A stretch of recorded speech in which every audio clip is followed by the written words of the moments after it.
दोस्तों, क्या बिहार में विधानसभा चुनाव आते ही एक बार फिर से नीतीश कुमार को चिराग मॉडल का भूत सताने लगा है। इसी साल अक्टूबर नवंबर में बिहार विधानसभा के चुनाव होने हैं और चुनाव के पहले बिहार में नए चुनावी समीकरण देखने को मिल रहे हैं। खुद को मोदी का हनुमान बताने वाले चिराग पासवान और बिहार के मुख्यमंत्री नीतीश कुमार के बीच क्या सियासी खिचड़ी पक रही है, इस पर सभी की निगाहें टिक गई हैं।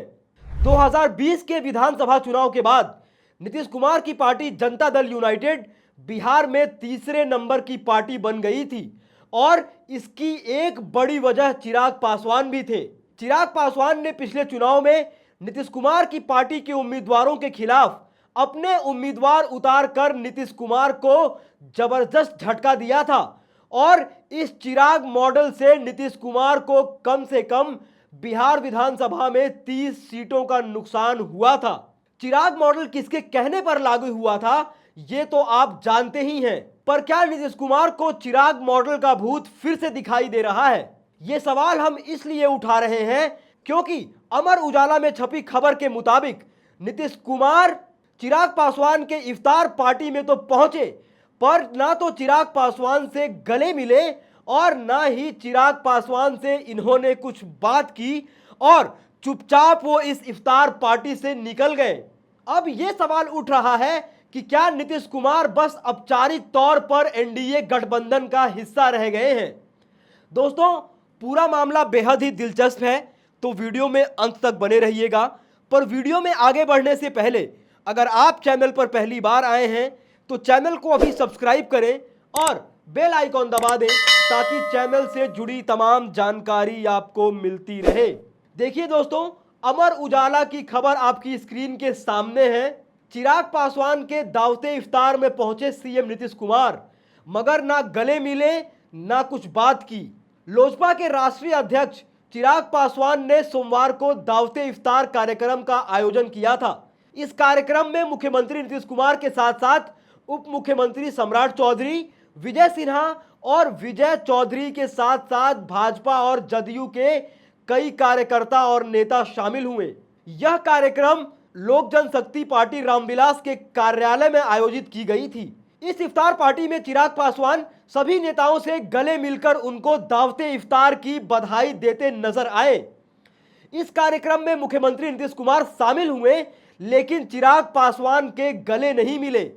यहां तक कि ना तो चिराग पासवान बल्कि किसी भी नेता से वो गले ना मिले और ना ही किसी से बात की। हालांकि वहां मौजूद पत्रकार जोर जोर से उनको गले लगने के लिए भी कहने लगे, सर गले लग जाइए, लेकिन सबको अनसुना करते हुए मुख्यमंत्री नीतीश कुमार वहां से निकल गए।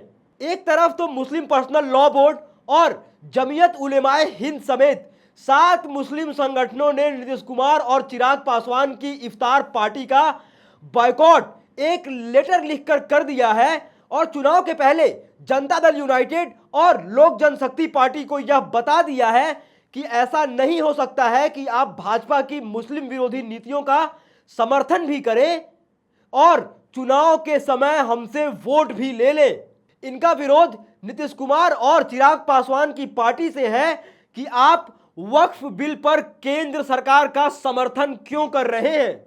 इन संगठनों का कहना है कि जब नीतीश कुमार अपनी सियासी हैसियत का इस्तेमाल मुसलमानों के हित में नहीं कर सकते हैं तो मुसलमानों को अपनी सियासी ताकत का एहसास नीतीश कुमार को कराना ही चाहिए। बिहार में मुस्लिम वोटर्स की अच्छी खासी तादाद है। राज्य में कई सीटों पर अल्पसंख्यक वोटर निर्णायक भूमिका में होते हैं। उनके वोट के आधार पर ही उम्मीदवारों के भाग्य का फैसला होता है। ऐसे में सभी राजनीतिक पार्टियां या गठबंधन मुस्लिम वोट के समर्थन के लिए दिन रात एक कर रही हैं।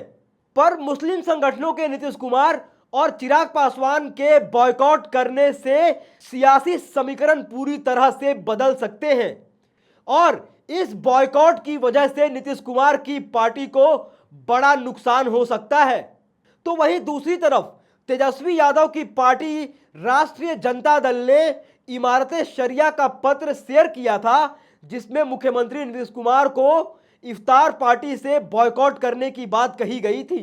उस वायरल किए गए पत्र में लिखा था कि 7 मुस्लिम संगठनों ने मुख्यमंत्री की इफ्तार पार्टी का बॉयकॉट किया है, यह स्वागत योग्य है।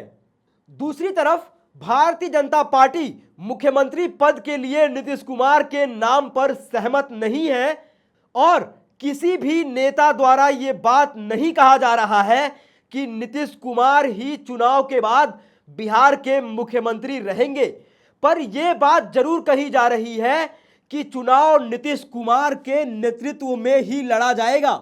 अगर भारतीय जनता पार्टी नहीं चाहती है कि नीतीश कुमार एक बार फिर से मुख्यमंत्री बने, तो नीतीश कुमार को कमजोर करने के लिए एक बार फिर से बिहार में चिराग मॉडल लागू किया जा सकता है। और अगर मुसलमान वोटर्स वक्फ पर समर्थन की वजह से नीतीश कुमार से छिटकते हैं, तो जनता दल यूनाइटेड की स्थिति जाहिर तौर पर विधानसभा चुनाव में और कमजोर हो सकती है। दोस्तों, आप इस पूरे मुद्दे पर क्या सोचते हैं, क्या राय रखते हैं? जिस प्रकार से बिहार के मुख्यमंत्री नीतीश कुमार ने चिराग पासवान की इफ्तार पार्टी अटेंड तो की, पर वो उस इफ्तार पार्टी में ना तो चिराग पासवान से गले मिले और ना ही किसी प्रकार की बातचीत उन्होंने की। क्या इसके एक मायने ये है कि बिहार में विधानसभा चुनाव आते ही नीतीश कुमार को एक बार फिर से चिराग मॉडल का भूत सताने लगा है? दोस्तों, आप अपनी राय, अपनी टीका टिप्पणी कमेंट बॉक्स में जरूर लिखें। वीडियो अच्छी लगी हो तो वीडियो लाइक करें, वीडियो को ज़्यादा से ज़्यादा शेयर करें और बाकी ऐसी तमाम खबरों के लिए देखते रहिए देश नीति। धन्यवाद।